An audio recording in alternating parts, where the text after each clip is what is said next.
তো গাইস দেখো আমার বর আজকে কি পেয়েছে, কাজের কাছ থেকে এসব কি পেয়েছে। ঠিক আছে, চলো ভালো করে দেখো।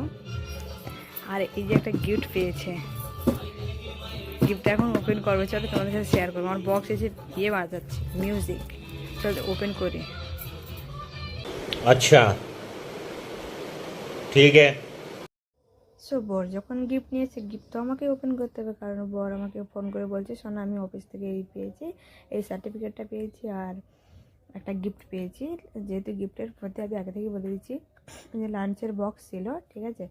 তো ওই সার্টিফিকেট দেওয়ার কথা হচ্ছে যে ও সবসময় কাজে যায় আর টাইমে কাজে যায় আর রেগুলার কাজে যায়, তাই জন্য ম্যাডাম ওকে মানে সিনিয়র বানানোর জন্য এই সার্টিফিকেটটা দিয়েছে, ঠিক আছে।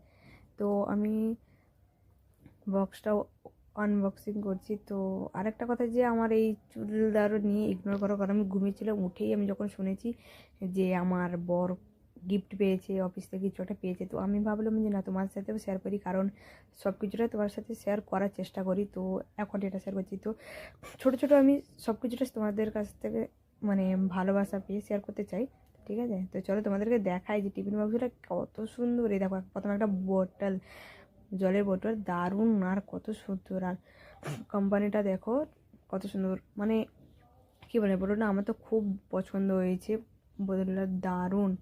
আর এর মধ্যে যে লাঞ্চ বক্সটা ছিল না, এত সুন্দর, মানে কি বলা যায়।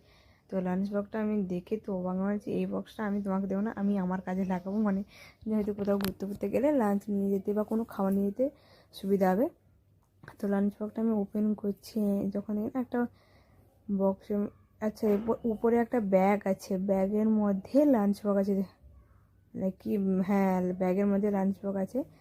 তো দুটো ডিব্বা আছে গোল গোল, এই গোল গোল দুটো ডিব্বা, একটা আর আরও একটা আছে, দুটো ডিব্বা আছে। আর একটা লম্বা করে একটা ডিব্বা আছে, ওখানে ভাত নিয়ে যায়, ওই ডিব্বাটায় এটা ভাত নিয়ে যায়। আর দুটো ডিব্বা। চলো বাই।